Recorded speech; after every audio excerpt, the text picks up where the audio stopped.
In the last broadcast, you mentioned that the global elite is facing a personnel gap with regard to Muriel Gelman's death. Another question is from Sergey, USA, on this subject.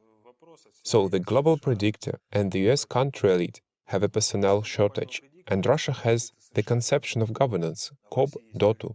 Why don't those elites choose suitable people in Russia or somewhere else and teach them a governance literacy by picking up from KOB and DOTU, whatever they see fit? Elites may use carrot and stick approach, by stick meaning an offer that a person cannot refuse, and by carrot meaning high level of living standards and security for him and his family. Why elites don't train specialists in that or similar fashion? If I am correct, a person can successfully master a lot of information in 5 years of hard work, taking into account that he doesn't have to work to earn money for a living. Or is it all about morality? I don't know anybody who doesn't have to work to earn money for a living. Well, maybe except some do-nothing American lackey who collects grants money. But any person, especially a patriot of Russia, has to work to earn money and improve the quality of his participation in governance. In order to do that, a patriot should increase his level of knowledge about governance processes of complex social supersystems. In regard to the implied question, why don't they do that? They do, and they do exactly as the author of the question described. Always do that. They choose and pick certain people, give them certain knowledge about governance. If we take an average state official, over there state processes are managed by means of the credit and financial system. State officials have nothing to do with state governance.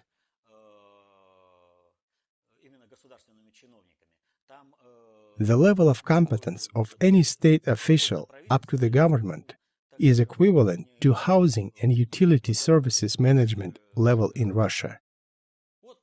Housing and utility services problems need to be addressed, so state officials are doing exactly that. But all underlying issues of state governance, shaping state policies, are being handled within the credit and financial system by real experts. Russia has an opposite situation.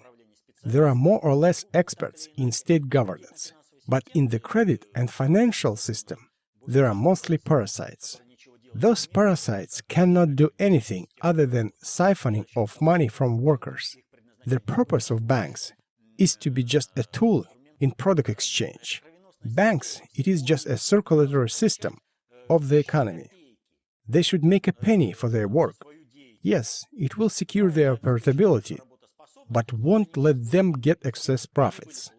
Industry should get excess profit, but not banks. If a bank gets excess profit, it means that the bank is an absolute parasite. The larger the parasite, the greater the excess profit.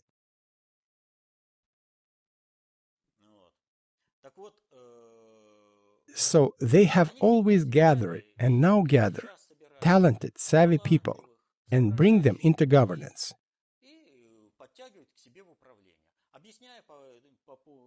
Those people are groomed to be part of the system. They are told how to think and what to do.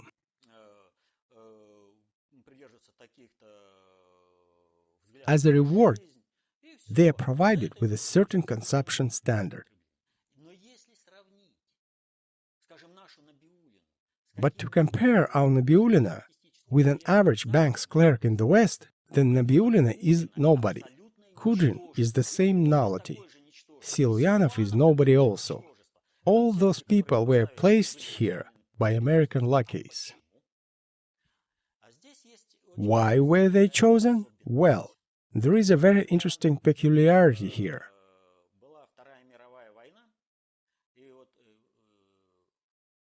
During World War II, Churchill allegedly said, while explaining war goals of Great Britain and the United States against Germany,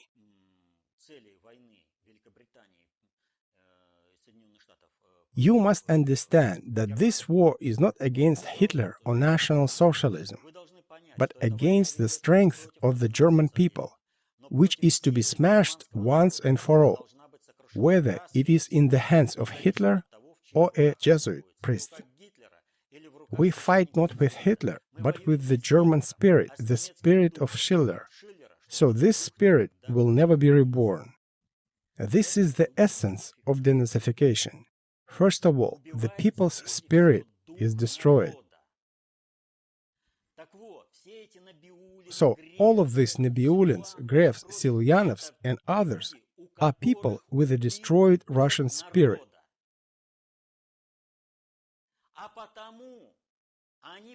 Thus, they lost their ability to create, ability for professionalism.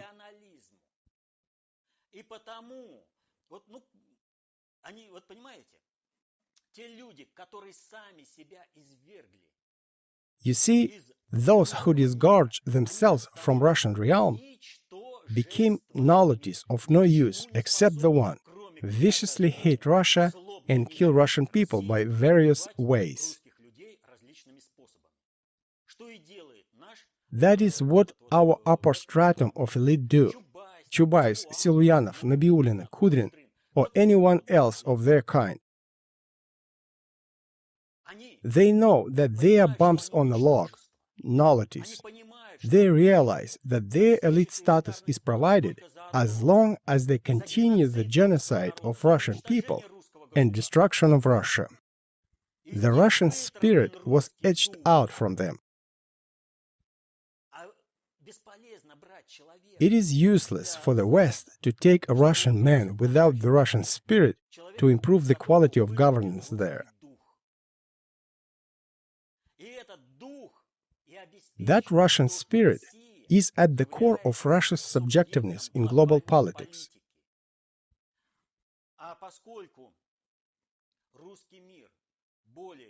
Because the Russian realm is more appealing for all nations on planet Earth, more competent in solving all problems of civilization on planet Earth.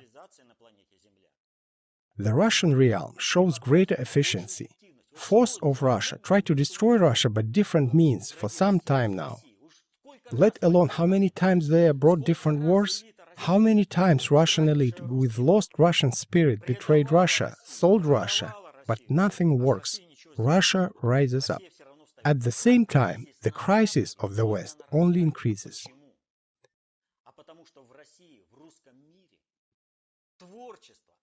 Why is that so? Because in Russia, in Russian realm, a creativeness is the basis of people's life. We work and move along the way of mastering by every man his genetically stipulated potential. That is what the Creator enclosed in him. So a man can manifest those potential abilities and benefit the society because of it. The West always took the path of suppression of those abilities.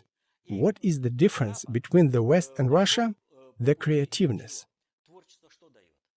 The creativeness promotes a harmonious development of the society, but the society is men, women and children. What does the Russian realm? The Russian realm always pulls people up, pushes them towards developmental growth and obtaining in human psyche. Let's consider the opposite direction. If the goal is to promote a sordidness in people, then homosexualism needs to be promoted in a society in order to disrupt its harmonious development.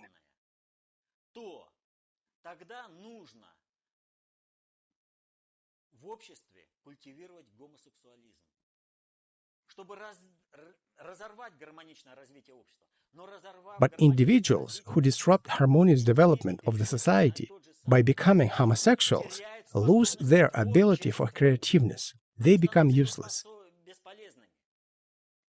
And their demonism, non-human psyche, leads to building up errors and escalation of a crisis.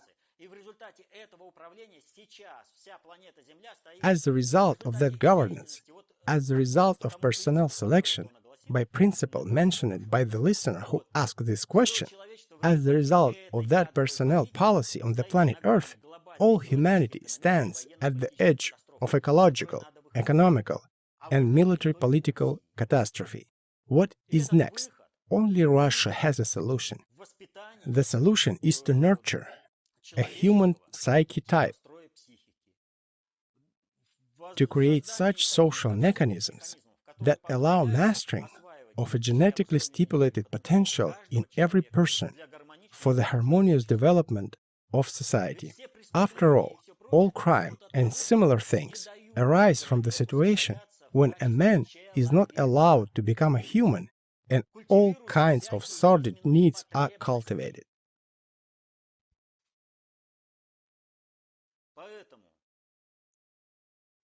That is why Russia has governance science, knowledge about governance, and factual knowledge, thanks to the Soviet school system of mass education and higher education. We have all. But it is not acceptable to the global elite by their morality because they need zombie bio-robots motivated by low instincts. But zombie bio-robots don't have creativity potential. That is how the global elite ends up in this situation.